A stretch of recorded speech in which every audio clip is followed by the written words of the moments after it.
നമസ്കാരം, ന്യൂസ് കാർഡിലേക്ക് സ്വാഗതം. മരണം പ്രവചിക്കാൻ കഴിയാത്ത അനന്തമായ സത്യമാണ്. മരിച്ചുപോയവർ ഒരിക്കലെങ്കിലും തിരിച്ചു വന്നെങ്കിലെന്ന് ആഗ്രഹിക്കാത്തവരുമായി ആരും തന്നെയില്ല. എന്നാൽ മരിച്ചെന്ന് ഡോക്ടർമാർ വിധി എഴുതിയ ആൾക്ക് ജീവൻ വെച്ചാൽ എങ്ങനെയിരിക്കും? ഹരിയാനയിലാണ് ലോകത്തെ തന്നെ ഞെട്ടിച്ച സംഭവം അരങ്ങേറിയത്. 4 ദിവസത്തോളം വെന്റിലേറ്ററിന്റെ സഹായത്തോടെ ജീവൻ നിലനിർത്തുകയും ഒടുവിൽ മരണം സംഭവിച്ചതോടെ സംസ്കാര ചടങ്ങുകൾക്കായി വീട്ടിലേക്ക് കൊണ്ടുപോരുകയും ചെയ്ത വൃദ്ധനാണ് വഴിമധ്യേ ജീവൻ വെച്ചത്. ആംബുലൻസ് റോഡിലെ കുഴിയിൽ വീണപ്പോൾ ഉണ്ടായ ഉലച്ചിലാണ് മൃതദേഹത്തിന് ജീവൻ വെച്ചത്. ഹരിയാനയിൽ നിന്നുമുള്ള 80-കാരനാണ് റോഡിലെ കുഴി മരണത്തിൽ നിന്നും പുനർജീവൻ വെപ്പിച്ചത്.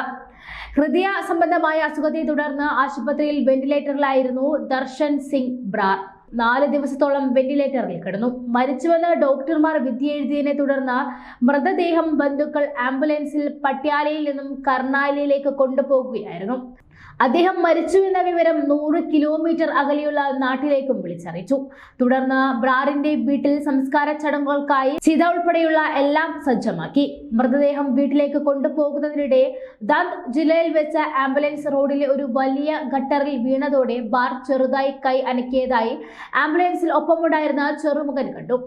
പരിശോധിച്ചപ്പോൾ ചെറുതായി ഹൃദയമിടിപ്പ് കണ്ടതോടെ തൊട്ടടുത്തുള്ള ആശുപത്രിയിലേക്ക് ആംബുലൻസിൽ എത്തിക്കാൻ ഡ്രൈവറോട് ആവശ്യപ്പെട്ടു. ആശുപത്രിയിൽ ബ്രാറിനെ പരിശോധിച്ച ഡോക്ടർമാർ അദ്ദേഹത്തിന് ജീവനുണ്ടെന്ന് വിധി എഴുതി. ഇപ്പോൾ തീവ്ര പരിചരണ വിഭാഗത്തിൽ ചികിത്സയിലാണ് ബ്രാർ. അദ്ദേഹം എത്രയും പെട്ടെന്ന് പൂർണ്ണ ആരോഗ്യവാനായി തിരിച്ചെത്തുമെന്ന പ്രതീക്ഷയിലാണ് ബന്ധുക്കൾ.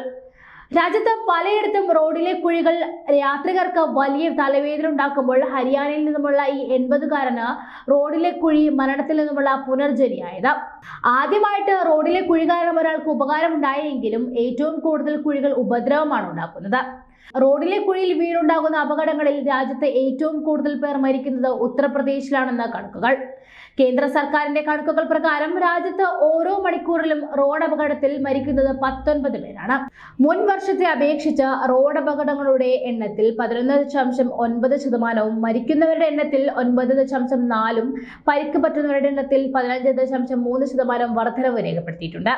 കഴിഞ്ഞ 5 വർഷമായി തമിഴ്നാടും മധ്യപ്രദേശുമാണ് റോഡ് അപകടങ്ങളുടെ പട്ടികയിൽ 1ഉം 2ഉം സ്ഥാനത്തിലുള്ളത്. സംസ്ഥാന തലത്തിൽ ഏറ്റവും കൂടുതൽ പേർ റോഡ് അപകടങ്ങളിൽ മരിക്കുന്നത് ഉത്തർപ്രദേശിലാണ്. 13.4% ഇവിടുത്തെ മരണനിരക്ക്. രണ്ടാമത്തേത് തമിഴ്നാടാണ്. 10.6% ഇവിടുത്തെ മരണനിരക്ക്.